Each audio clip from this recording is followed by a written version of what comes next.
Okay, so obviously you can see missing some floorboard material here, and it's a little bit intricate because it does incorporate the seat supports, which are here, and this curvature right here, and then it goes into the floor. So I'm trying to incorporate this into one piece and just do a partial floor, and then I'll do an overlap of a floor replacement to cover the rest. And then there's a cross beam right there that I'm going to piece that in first and run it up onto the firewall, and then put this piece in that I'm going to show you that I'm making now. So there was a small cutout over here, a little arch and a bend, and then a floor. So the way I tried to do this and bend it, since I don't have a metal brake, I made a template. Made a template out of some tape, and this design fits right into that little arc right there. And then I did do the cutouts for the seat brackets, which you'll see in a second. Everything fits right in. So these are the seat brackets here, and goes across, which are actually in good shape. It's really just the floor material. But I wanted to incorporate this whole sheet and incorporate the seat brackets just to give it a little bit more support, because these brackets are welded to the inner rocker. And I'm going to make this panel all one piece to give it a little extra support, because I did cut this car cut it apart quite a bit to do the vertical door hinge, which I'll show you a quick picture. So I cut quite a bit of that support out, which these fenders are welded on, so those fenders are somewhat of structural support, but I did do a little extra supporting in that door jamb.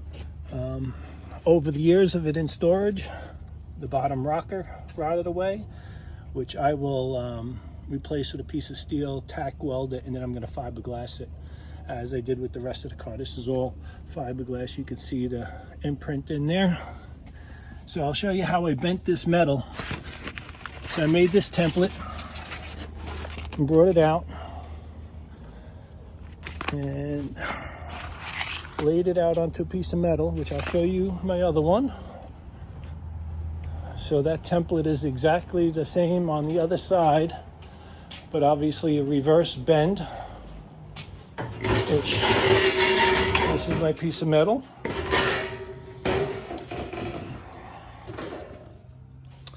And there's that little notch out piece with that little curvature. And then I made these sweeping marks because that's going to be the arch. And these are going to be the seat supports. So this is one sheet of metal, 12 inches, 48 inches long, 18 gauge. And then I'll show you how I put the bend in it, which I didn't think it was going to come out this good. So what I did is I used my truck as a support. I have this 3-inch beam, and originally I just placed it underneath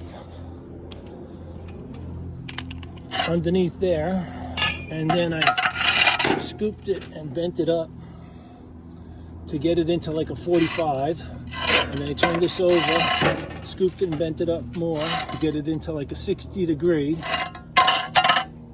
And then a little bit more persuasion. Put this 4-inch PVC pipe in there. And then a little more persuasion. I don't know how many pounds this thing is, but it's probably a 2-pound, 3-pound sledge. And just hit it in, hit it down, hit it in, hit it down. And voila. So pick it up.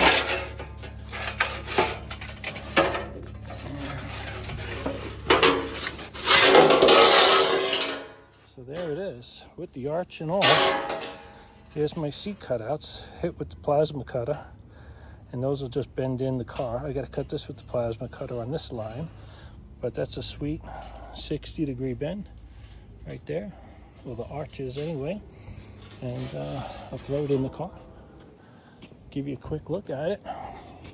Now this front edge has to be bent up, but you'll get the idea when I put it down in there.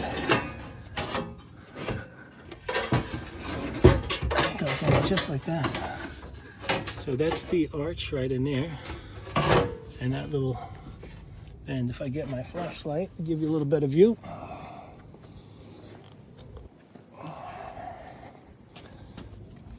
Let me show you how nice that fits in there. So there's that arch I was telling you about.